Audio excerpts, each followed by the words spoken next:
પરીક્ષામાં આપણે તો હંમેશા પેન્સિલ વડે દોરવાની હો. અત્યારે ભલે ગમે તેમ ચાલશે, પરીક્ષા ભૂલ ના. ચલો હવે જુઓ, 1 અને 2 ને સરખા આવતા તો શું મળશે બેટા? h બરાબર √3h માઇનસ 8 √3 આવું થાય બરાબર. આ h ને આમ લઈ જાઓ, 8 √3 આમ લઈ જાઓ, એટલે કે √3h માઇનસ h બરાબર 8 √3 માટે h કોમા √3 માઇનસ 1 બરાબર 8 √3 બરાબર.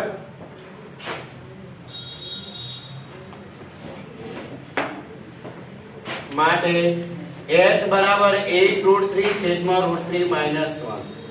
અહીંયા પછી તમારી બુકમાં અનુબદ્ધ કરણી હશે, એની રીતની મારી રીત અલગ હશે હો, કારણ કે એને અહીંયા બદલેલું છે, મેં નથી બદલ્યું. આની અનુબદ્ધ કરણી શું થાય બેટા? √3 + 1 √3 + 1 તમારી સામે લખી દેવાનું. અનુબદ્ધ કરણી રીતે ફરી જોશો એટલે તમને તરત આ વસ્તુ ખબર પડી જાય, એટલા માટે આપણે લખવાનું બરાબર. એટલે શું થશે બેટા? h બરાબર 8 √3 આ ગુણાકારમાં કરી દઉં સીધું બરાબર કે પછી લખો? ના, એક વખત લખીએ એટલે બીજા નહીં સમજણ પડે ને બેટા, તો પાછું હમણાં પ્રશ્ન પૂછશે મને, એના કરતા આપણે પછી જો. હવે શું થશે ગુણાકારમાં? જુઓ, 8 √3 * √3 શું થાય? √3 નો સ્ક્વેર 3, 8 × 3 = 24 થઈ ગયા, અને અહીંયા આવશે +8 √3 બરાબર. 8 √3 નો સ્ક્વેર +8 √3 છેદમાં 3 - 1.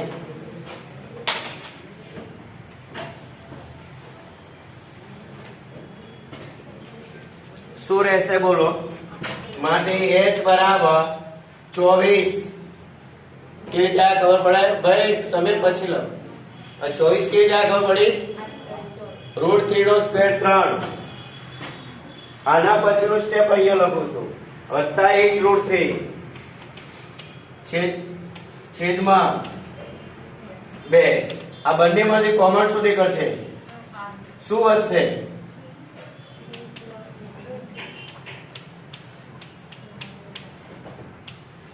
જો તમારે જો બુકમાં આવે છે, ચેક કરી લો. 4 કૌંસમાં √3 + 3 હોય એટલે 3 + √3 હશે, પણ હશે ખરું બરાબર. હવે બીજી એક વાત, જે h છે એ જ x છે, એટલે બહુમાળી મકાનની ઇમારતની જે ઊંચાઈ છે એ જ લંબા બે ઇમારત વચ્ચે થશે, કારણ કે tan 45 માં h બરાબર x થાય છે, એટલે બંને જવાબ સેમ. એટલે નીચે જવાબ બંને લખાવો છે. લખો, પૂરું કરો પહેલા. બંને જવાબ એક સાથે લખવા ચાલે તે લખી દેવાનું. બંને ઇમારત, મોટી ઇમારતની ઊંચાઈ એટલે કે બહુમાળી મકાનની ઊંચાઈ ઇમારતની, અને બંને ઇમારત વચ્ચેનું અંતર 4 કૌંસમાં 3 + √3. કોઈ દાખલો આવશે કે આજે અમારે અનુબદ્ધ કરવી પડશે આ બરાબર.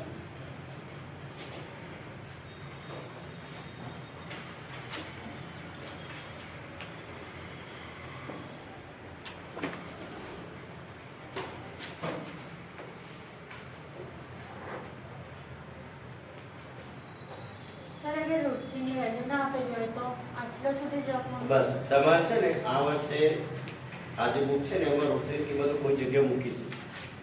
તમને આપવામાં આવે તો તમારે યુઝ કરવાનું, ના આપે તો તમારે એ છોડી દેવાનું. એટલે મેં તમને પહેલા દિવસ કહી દીધેલું છે રકમ.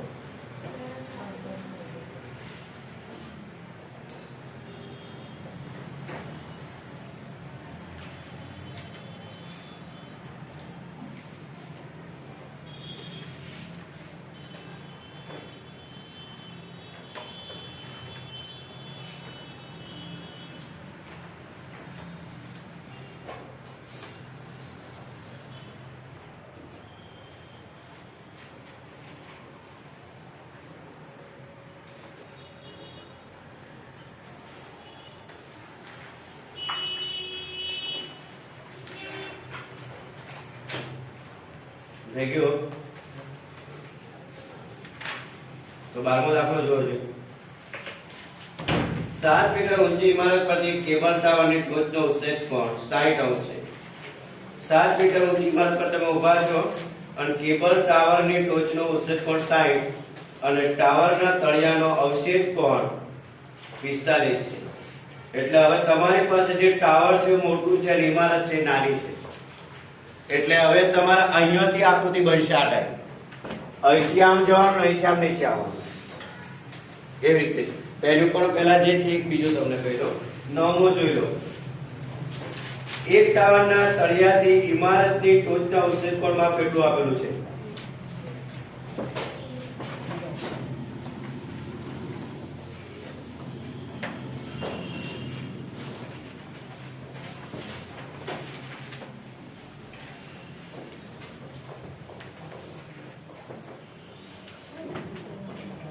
ચલો, એક ટાવરના તળિયાથી ઇમારતની ટોચના ઉચ્ચેક કોણનું માપ 30 છે અને ઇમારતના તળિયાથી ટાવરની ટોચનો ઉચ્ચેક કોણ 60 ઓહ્મ છે.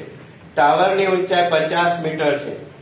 એટલે તમારી પાસે બે વસ્તુ છે, અત્યારે દોરેલી ટાઈપની જ આકૃતિ છે, પણ આમાં થાય છે એવું કે બંનેના ટોચ ઉપરથી તમારે નિરીક્ષણ કરી રહ્યું છે. ટાવરના તળિયાથી ઇમારતની ટોચનું ઉચ્ચેક કોણ, એટલે ટાવરની ઊંચાઈ કેટલી આપેલી છે તમને? 50 મીટર અને ઇમારતના તળિયાથી ટાવરની ટોચનો ઉચ્ચેક કોણ 60 છે. તો આને તમારે શું કહેવી પડશે? ઇમારત. જે વસ્તુનો ખૂણો સામે મોટો હોય એની સામેની બાજુ મોટી હશે. એટલે આ તમારી પાસે શું હશે? બરાબર. એટલે કે ટાવરના તળિયાથી ઇમારતની ટોચનો ઉચ્ચેક કોણ કેટલો આપેલો છે? આ રીતે બંને આપેલ છે. આને પણ અહીંથી જોઈન્ટ કરવી પડશે. જરૂર પડશે નહીં બને ત્યાં સુધી, પણ આપણે લખી રાખીએ. હવે ટાવરની ઊંચાઈ કેટલા મીટર આપેલી છે? તો આપણે ઇમારતની ઊંચાઈ સુધારવી પડશે. x. ઇમારત અને ટાવર વચ્ચેનું અંતર કેટલું ધારવું પડશે? બસ આ બધા તમારા દાખલા કશું કરવાની જરૂર નહીં પડે, સીધું થઈ જશે. ચલો, AB શું કહેવાય? કેટલા મીટર? BC. BC અને AD બંને જવાબ આપી દો. અંતર. અને CE બરાબર. ખૂણો ACB, ખૂણો EBC. તમે કરી શકશો? બધા આટલું ગણી શકશો? ચલો જલ્દી કરો, ફટાફટ લખો. ઝડપ રાખજો, જરાક જલ્દી.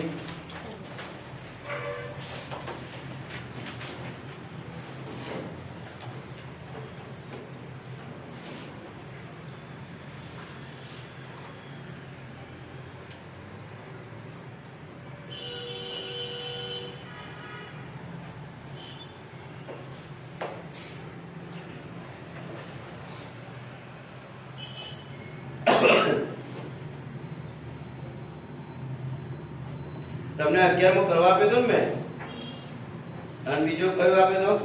14મો, અને બીજો 16મો. તો જેમ 11મો છે ને આમાં ટાવર વચ્ચે છે, હા, એવી રીતે તમારો 13મો દાખલો છે. પણ એમાં ખાલી અવક્ષેપ કોણ છે?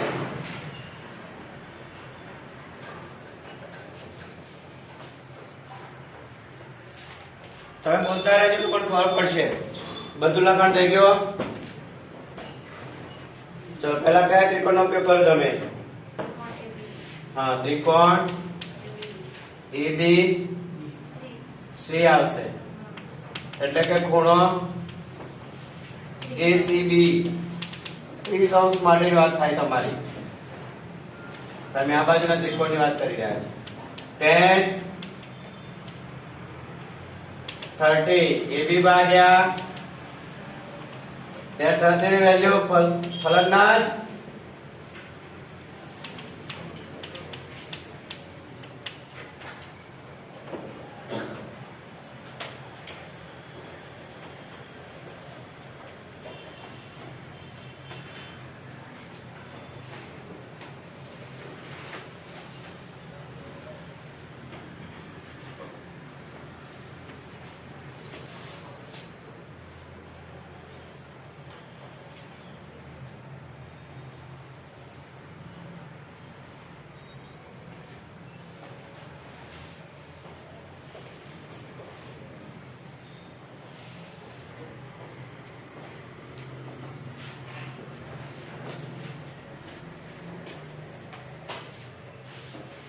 થઈ ગયો.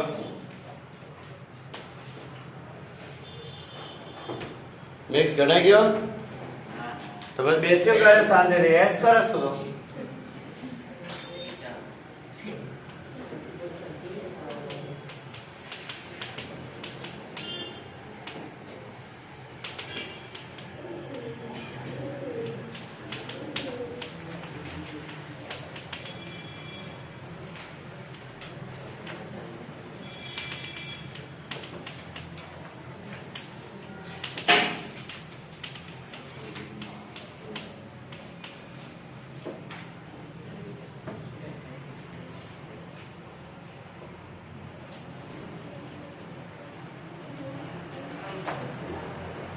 આપણે શોધવાનું શું છે?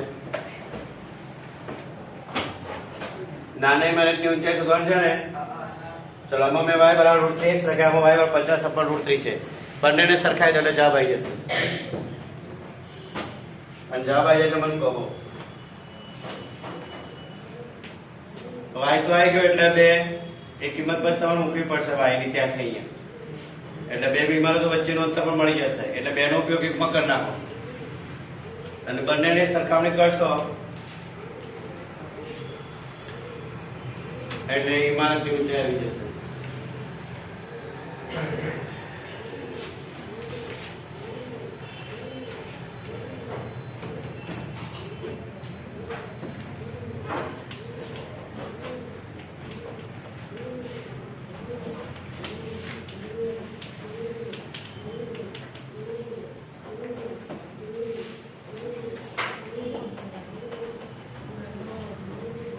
શું આવે બોલો?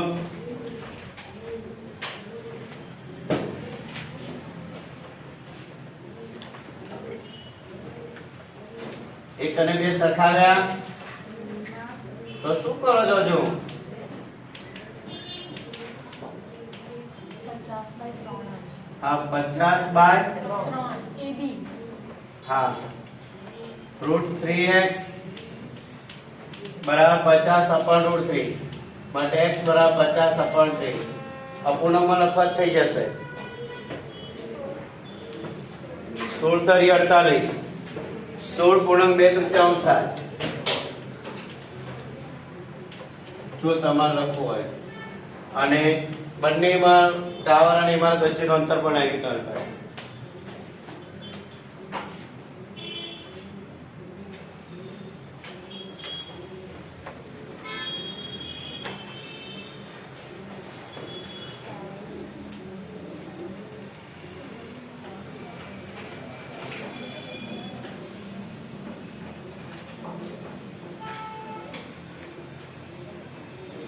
હવે દોરાઈ ગયો.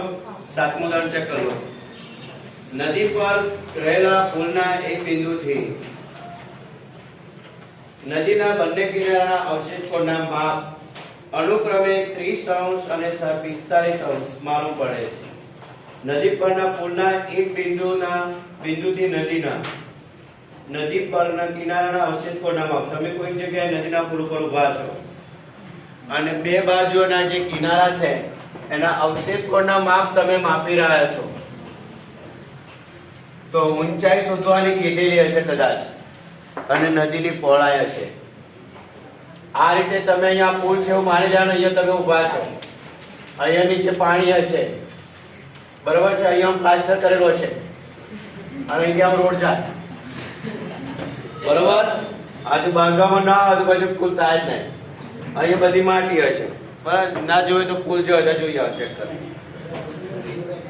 માનો કે તમે અહીંયા ઊભા છો અને આ બાજુ નિરીક્ષણ કરો છો. અહીં ત્યાં તમારી ઊંચાઈ થશે નદીના તળિયાથી પુલની ઊંચાઈ. અહીંયા બિંદુ એ લખેલો છે જુઓ. અહીંયા બિંદુ કયું છે?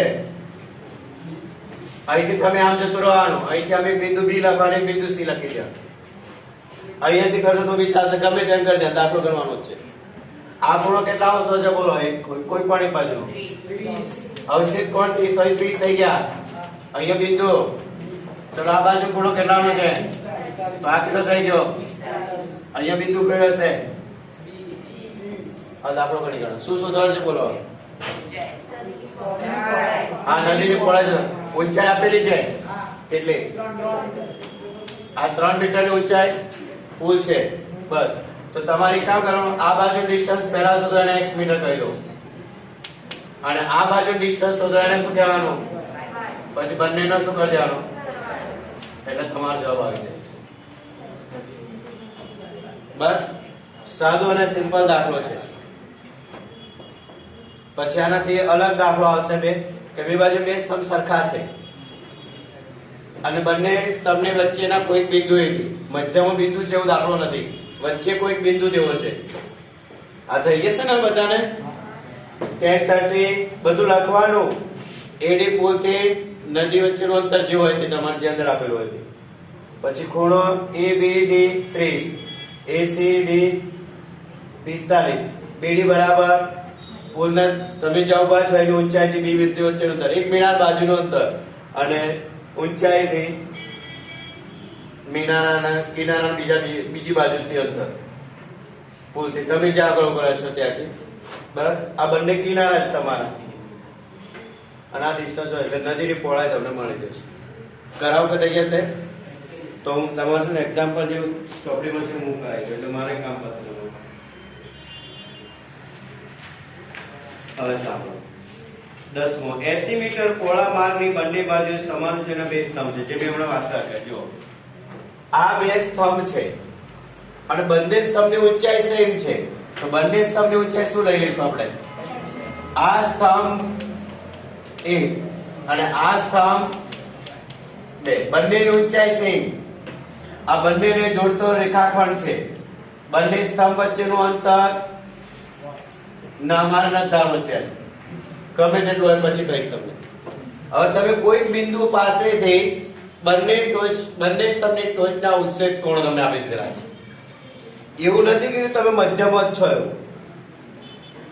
જે બંને સ્તંભ વચ્ચેનું અંતર છે સીધો માર્ગ, એમાં તમે કોઈક બિંદુ આગળ ઉભા છો, તો તમારે મને એવું કહેવાનું છે કે એક 60 અંશનો ખૂણો હશે જુઓ, અને એક છે, તો 60 અંશના ખૂણાને નજીક રાખવાનો અને 30 અંશના દૂર લઈ જવાનો. અહીંયાથી તમે નિરીક્ષણ કરી રહ્યા છો એટલે આ ખૂણો 60 હશે અને આ ખૂણો, હવે તમે નામ આપી શકો છો A, B, C, D. BC બરાબર x મીટર, સ્તંભ એક અને બિંદુ વચ્ચેનું અંતર, અને CD બરાબર y મીટર, બિંદુ અને બીજા સ્તંભ વચ્ચેનું અંતર, બંને સ્તંભ વચ્ચેનું કુલ અંતર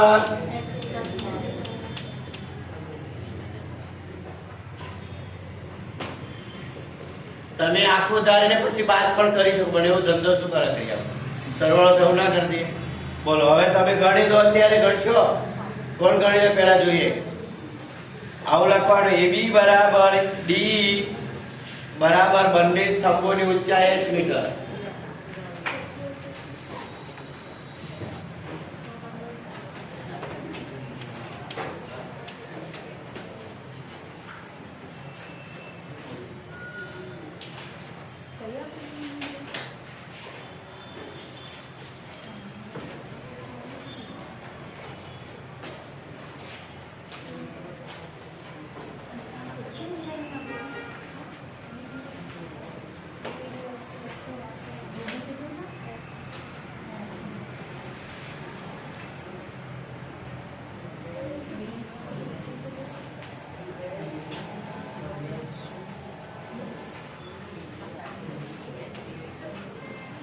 આપેલો છે તો તમે બોલો તો ખરા. 80 મીટર રસ્તો છે, તમે બોલ્યા નહીં. મેં તો જાણું આપ્યું નહીં. ચલો 80, તો આ અંતર શું થશે? 80 માઇનસ x. ફરી લખવું પડશે.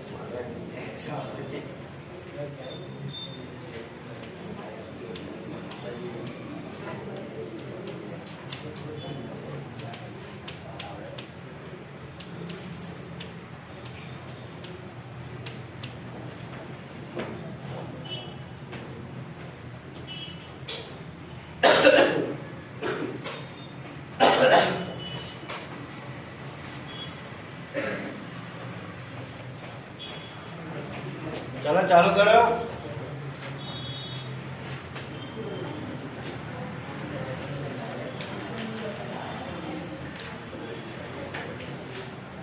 બૂટ ને મોજા છે ને સ્કૂલના યુનિફોર્મમાં આવવાનો હો. કારણ કે પછી તમને અત્યારે કોઈ મેડમ આવશે તો ગમે ત્યારે ઓટા માનો સ્કૂલમાં આવે છે. પછી વખતે તમે ઝડપાઈ જાય ના મારું આવશે તો તમે શું ધ્યાન રાખો?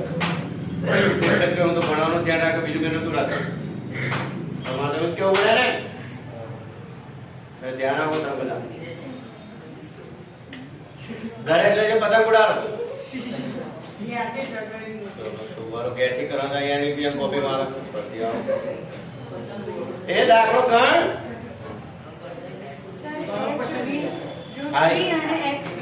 એક 20 આવશે.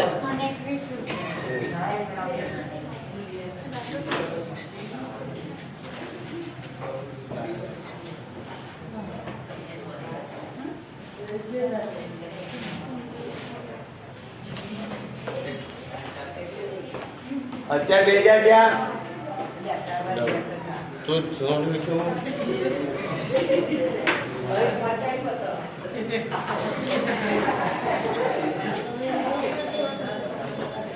ચલો જો આ લોકોને કોઈને દાખલો નહીં ગણાય, બધા બે ગયા છે.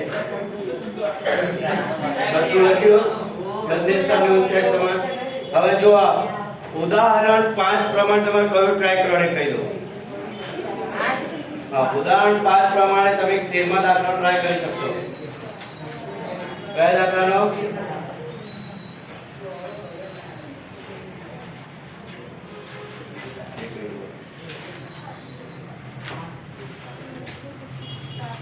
હા, અને એક તમે 15મો દાખલાનો પ્રયત્ન કરી શકશો. ટૂંકમાં ઉદાહરણ દાખલા નંબર 11 પ્રમાણે આ દાખલા છે. એટલે ઉદાહરણ પ્રમાણે 11મો દાખલો કરી શકશો તમે, 13મો અને 15મો. પણ 15માં એવું છે બેટા, કારણે તમારા ગેર સુધી વર્તન આપતો સમય શોધવાનો. એટલે પહેલા તમારે ઉચ્છેદ કોણ 30 અંશનો હોય ત્યારે કારે કાપેલું અંતર શોધવાનું, અને ઉચ્છેદ કોણ 60 અંશ હોય ત્યારે કારે કાપેલું અંતર શોધવાનું. અને પછી મોટા અંતરમાંથી નાનું અંતર બાદ કરશો અને એટલે બંને વાહનો વચ્ચેનું અંતર થશે. એ અંતર કાપતા એને 6 સેકન્ડ લાગે તો મોટા ખૂણાની નજીકનું અંતર કાપતા કેટલો સમય લાગે એવું વાક્ય આવશે. એ નહીં થાય તો કરાઈ દઈશ. બરાબર. હવે એક 12મો દાખલાની આકૃતિ જોઈ લો. 7 મીટર ઊંચી ઇમારત પરથી કેબલ ટાવરની ટોચનો ઉચ્છેદ કોણ છે? 7 મીટર શું આપેલું છે તમને? બોલો બોલો, તમારે તો કોણ આપી દઉં છું એમાં. હવે આગળ બોલો શું કહે છે?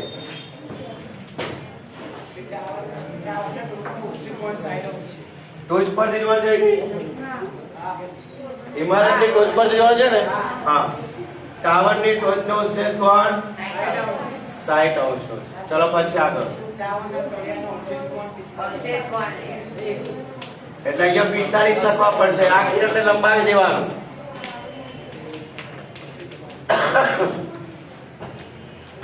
બરાબર.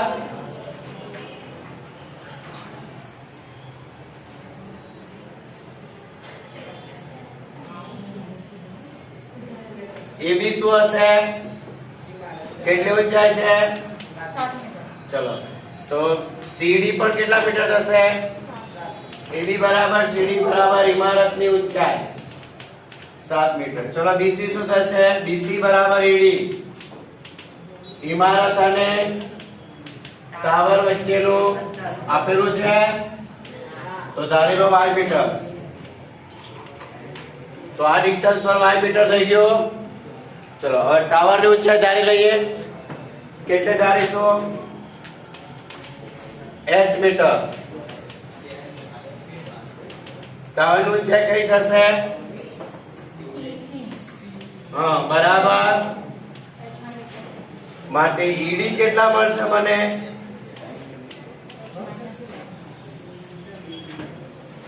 ક્લિયર? પહેલા આનો ઉપયોગ કરવાનો એટલે ઓટોમેટિકલી 7 આવી જશે, કારણ કે 45 ની સામે બાજુ હાથ થશે. હવે 7 નો ઉપયોગ આમાં કરશો એટલે ઈડી મળી જશે. ઈડી માં તમારે અહીંયાથી બસ 7 પ્લસ કરશો એટલે આખી ઊંચાઈ આવી જશે. કરી દઉં. ટેન 45 AB ભાગ્યા BC 7 ભાગ્યા y બરાબર 7. તો આ પણ 7 થઈ ગયા ને. tan 60 અહીંયા મારે લખવાનું છે વસ્તુ.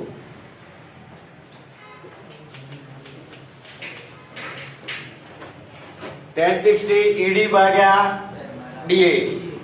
h minus 7 છેદમાં પણ 7 અને tan 60 ની કિંમત √3 એટલે શું આવશે? tan 60 બરાબર ED ભાગ્યા AD એટલે કે h minus 7 છેદમાં 7 લખી દો સીધો, કારણ કે આ 7 મળવાનું છે તમને. √3 7 બરાબર h minus 7 માટે h બરાબર 37 ના કરી ચાલ્યા.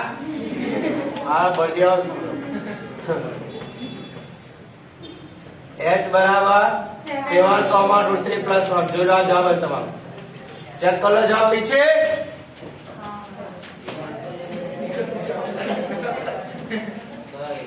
થઈ ગયો ને? થઈ ગયું પપ્પુ જેવું કામ.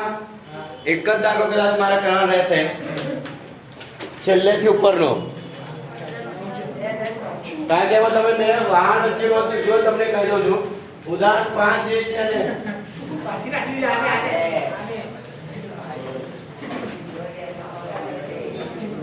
ઉદાહરણ 5 માં જુઓ, જેમ C અને D વચ્ચેનું અંતર 40 મીટર છે ને એવી રીતે તમારે ત્યાં ડિસ્ટન્સ શોધવાનું છે. એટલું અંતર કાપતા 6 સેકન્ડ લાગે છે, તો CB અંતર કાપતા કેટલા સમય લાગે એ શોધવાનું. એટલું જ વધારે કરવાનું છે. હા બરાબર, તમે ટ્રાય કરજો, કારણ કે એ દાખલો પૂછાય છે. બરાબર, અને ઉદાહરણ કોઈ કરી દે, ઉદાહરણ બેઠા ઉદાહરણ તમારે બધા ખતમ. હવે તમારી તૈયારી. સેક્શન ડી માં તમારા ક્વેશ્ચન છે 4 માર્ક્સમાં, બેઝિક વાળાના છે 32 નંબરનો દાખલો. ઓય હું શું બોલ્યો બોલા? કે સર પેન મારે છો પણ તારી પાસે નથી. ઓવર યાદ હોય આ બાજુ આવી જા. ઓવર યાદ જલ્દી ફટાફટ. થયો બો નવીન ને પાસ થઈ જાય ફટાફટ. ન ત્યાં તો ફટકારે પછી નહીં ફટકારે તો